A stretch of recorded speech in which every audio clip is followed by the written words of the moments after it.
पूज्य गुरुदेव के चरणों में नमोस्तु नमोस्तु नमोस्तु।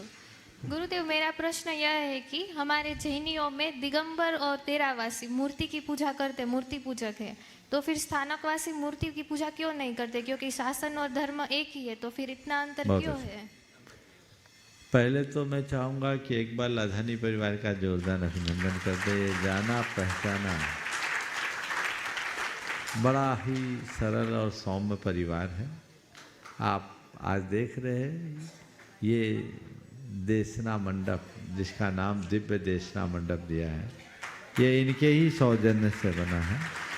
2 वर्षों से प्रवचन तो निरंतर यहीं हो रहे हैं, सारे कार्यक्रम भी यहाँ हो रहे हैं, लेकिन आज इन्होंने उसे औपचारिक रूप से समर्पित किया और इनकी सराहना इसलिए भी करनी चाहिए। ये ऐसा दातार है। जब यहाँ सारे उपक्रमों का शिलान्यास हो रहा था, इन्होंने उस समय शिलान्यास करने से इनकार कर दिया कि जब मैं पूरा पैसा दूंगा तब शिलान्यास करूंगा, और ये मार्च का शिलान्यास अक्टूबर में आकर के किए और ये बनकर तैयार है। निश्चित ये विशिष्ट पुण्य का कारण है, ऐसा लाभ लेना चाहिए।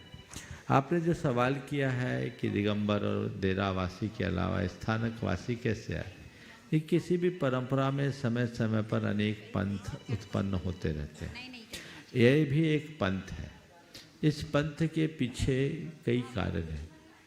श्वेतांबर परंपरा में एक लोकाशाह करके हुए, उन्होंने जब मुगलों और यवनों का आतंक बढ़ा तो मूर्ति पूजा का निषेध करके स्थानकवासी परंपरा का प्रवर्तन किया। लगभग उसी काल में दिगंबरों में एक तरन तारण करके संत हुए।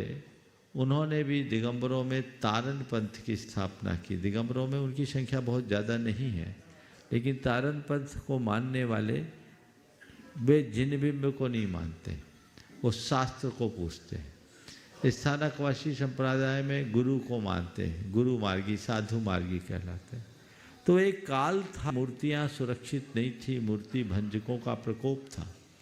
तो उससे बचने के लिए शास्त्र को और अपने स्थान को बना लो, ज्ञान में ही जिन बिंब है, इनकी जरूरत नहीं है। एक नई परंपरा शुरू हुई, जबकि आगम की ये परंपरा नहीं है। मूलभूत आगम में भारत में मूर्ति पूजा अनादि काल से चली आ रही है और उसका प्रवर्तन जैनों ने किया है।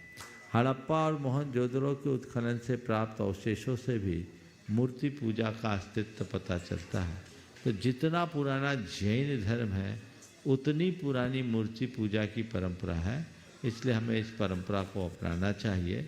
और एक बात सीधी ये है कि जिस काल में, जिस परिस्थिति में लोगों ने इसे नकारा, वो अपनी जगह है।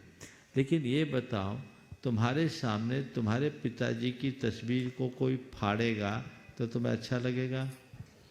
जिससे तुम्हारा लगाव जुड़ाव है, उसकी तस्वीर तुम्हारे सामने आएगी तो तुम्हें अच्छा लगेगा कि नहीं लगेगा? ना अच्छे अपने पे। तो एक तस्वीर जब हमें प्रभावित करती है तो मूर्ति भी हमें प्रभावित कर सकती है। आप जब कभी हम भगवान के सामने खड़े होते हैं, हमारा रोम रोम पुलकित हो जाता है। तो जिसका प्रत्यक्ष लाभ दिख रहा है, उस लाभ को परंपरा के नाम पर नकारना अच्छी बात नहीं है।